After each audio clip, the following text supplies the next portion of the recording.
Hey YouTube, FrankieWuzHere here. This guide is made to help you lose your limbs, not your time, so we'll get right to it.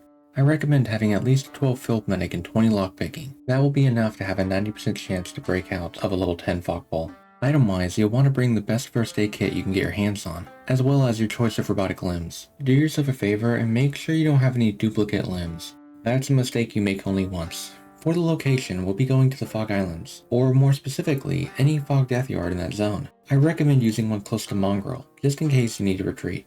Once you find a Fog deathyard, check all the poles until you find a low level one. You'll want to jump in that fog pole. However, before doing so, hold down shift and right click on medic to apply it as a job. I quick saved prior to getting in, just so I can showcase why you need to have medic checked before getting on a fog pole. Take a look at our run speed on the left, and our leg health.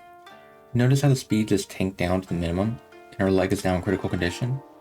When a Fogman eats a unit, they apply both cut damage and negative bandaged health, which results in this, a crapload of bleeding and blood loss. As bleeding is squared to calculate the amount of blood lost over time, it gets out of control fast. Putting on a robotic leg will remove a lot of the bleeding. However, because of the negative bandaged health, we'll still be crippled and unable to actually escape. If medic was applied as a job, we could prevent this from happening. Now we'll do it the right way. Make sure to shift and right mouse button, medic, to assign it as a job, like we mentioned before. Get into the fog pole and instantly pick the lock. All units that I know of have the AI goal of heal my legs when crippled. As a player character, we need to enable medic as a job. By doing so, once our leg falls below a certain point on a fog pole, we'll begin to bandage ourselves, reducing the bleeding amount and protecting us from becoming crippled. When a limb falls off, you'll instantly lose between 6 to 30 blood, it's completely random, as well as receive 0.2 bleeding on top of steady bleeding. That's bleeding that does not clot on its own, depending on the amount of cut damage and negative bandaged health on the limb.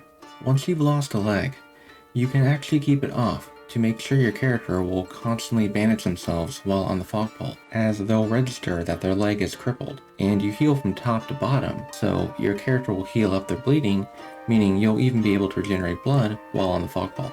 If your blood falls below around 38, I would recommend getting off and just coming back after you're done healing. Once done, make sure to put your robotic legs back on and escape.